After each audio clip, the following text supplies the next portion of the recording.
விஜய் டிவியில் ஒளிபரப்பாகிட்டு இருக்கிற சீரியல் தான் பாக்கியலட்சுமி. இந்த சீரியலில் பாக்கியலட்சுமி அப்படிங்கிற லீட் ரோல நடிச்சிட்டு இருக்கிறவங்க தான் நடிகை சுசித்ரா. கடந்த 5 வருஷங்களாக இந்த சீரியல் வெற்றிகரமாக ஒளிபரப்பாகி வந்துட்டு இருக்குது. கடந்த சில மாதங்களாக இந்த சீரியல் எண்டு கார்டு போட போகிறாங்க அப்படின்னு சொல்லிட்டு ஒரு தகவலுமே வெளியாகிட்டு இருக்குது. அந்த வகையில் கடந்த சில வாரங்களாக அடுத்தடுத்த விஷயங்கள் சீரியல் சீக்கிரமாக முடிய போகிறதா காட்டுது. அந்த வகையில் கோபி மற்றும் ராதிகாவுக்கு இடையில விவாகரத்தாகி ராதிகா தனியாக பெங்களூரில் போய் செட்டில் ஆகிட்டாங்க. இதுக்கிடையில் எழிலோட படமும் ரிலீஸ் ஆகி மிகப்பெரிய அளவில் வெற்றி பெற்றிருக்குது. செழியனும் தன்னோட மாமனாருக்கு உடம்பு சரியில்லை அப்படின்னு சொல்லிட்டு அங்கே போய் செட்டில் ஆகிட்டாங்க.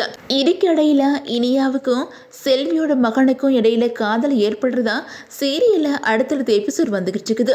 தன்னோட வீட்டில் வேலைக்காரோட மகனை தன்னோட மருமகனா பாக்கியா ஏற்றுக்குவாங்களா அல்லது ஈஸ்வரி இதுக்கு முட்டுக்கட்டை போடுவாங்களா அப்படின்னு சொல்லிட்டு ஃபேன்ஸ் பலருமே யோசிச்சுட்டு இருக்காங்க. இந்த நிலையில் இப்போது பாக்கியலட்சுமி ரோல நடிச்சிட்டு இருக்கிற நடிகை சுசித்ரா அடுத்த சீரியலில் கமிட் ஆகியிருக்காங்க. அதாவது கன்னட சீரியலில் தான் சுசித்ரா கமிட் ஆகியிருக்கிறாங்க. சன் நெட்வொர்க்கோட கன்னட சேனலான உதயா டிவியில் ஒளிபரப்பாக இருக்கிற சிந்து பைரவி அப்படிங்கிற சீரியலில் தான் இவங்க முக்கியமான ரோலில் நடிக்கிறாங்க. அந்த வகையில் தமிழில் சன் டிவியில் சீக்கிரமே ஒளிபரப்பாக இருக்கிற ஆடுகளம் அப்படிங்கிற சீரியலோட கன்னட ரீமேக் தான் சிந்து பைரவி. இந்த நிலையில் சுசித்ராவுமே தன்னோட இன்ஸ்டாகிராமில் ஒரு போஸ்ட் போட்டிருக்காங்க.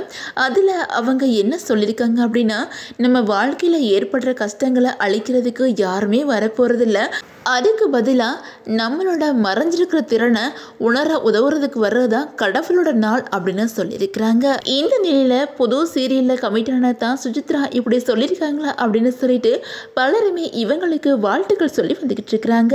அதே நேரம் பாக்கியலட்சுமி சீரியல் முடிய போகிறதுனால தான் இவங்க அடுத்த சீரியலில் கமிட் ஆகிட்டாங்களா அப்படின்னு சொல்லிட்டு பலருமே கேட்டு வந்துட்டு இருக்காங்க.